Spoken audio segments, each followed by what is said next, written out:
sorry to do the accent. Everywhere I go, I try to speak in the accent. Do you know what I mean? Irish, I'm not very good at this accent. But the Irish accent, it seems quite jolly, doesn't it? Hello, how are you? It's jolly.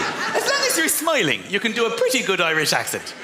But Northern Irish, these are right next door to them. Suddenly, everything in the whole world seems incredibly depressing to me right now. How can your face to complete the opposite to that? I'm over here, but I'm right next door to you, and I decided that they're ours. I don't understand how these accents can evolve like that. Some evolution of accents I understand. Like when you go west in England, when you head west, you'll hit like Bristol, and they've got this like West Country like that. They'll start talking like that. We're in Bristol now. We're a little bit busy, so we speak basically with this accent, but it's quite fast because we're like a city. We've got like things to do. We're like got businesses and that, right? We've got like a city centre. Then you go to Devon. You keep going west. You go to Devon, and it's the same accent, but it's a bit slower now. All right? We don't have quite as much going on here as they do in the city of Bristol. We're in Devon now, so we're just going to speak in the same accent, but we'll just take our time with it because we've got more time, right? By the time you get to Cornwall, it's just. You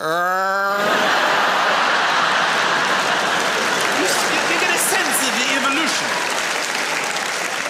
The funnest accent for me is South African, right? The South African accent is quite a fun one to do, yeah? If you've got some time on your hands, you can do the South African accent on your own, yeah?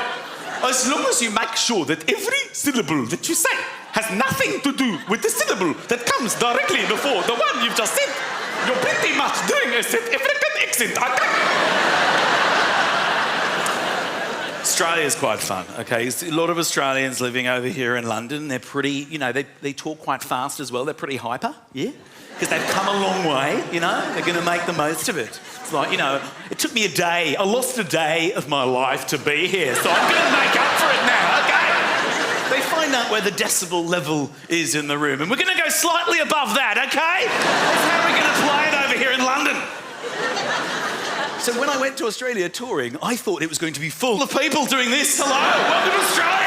But they're not like that at all. The people who haven't left Australia are the most relaxed people I think I've ever come across. They literally have all the time in the world to finish sentences.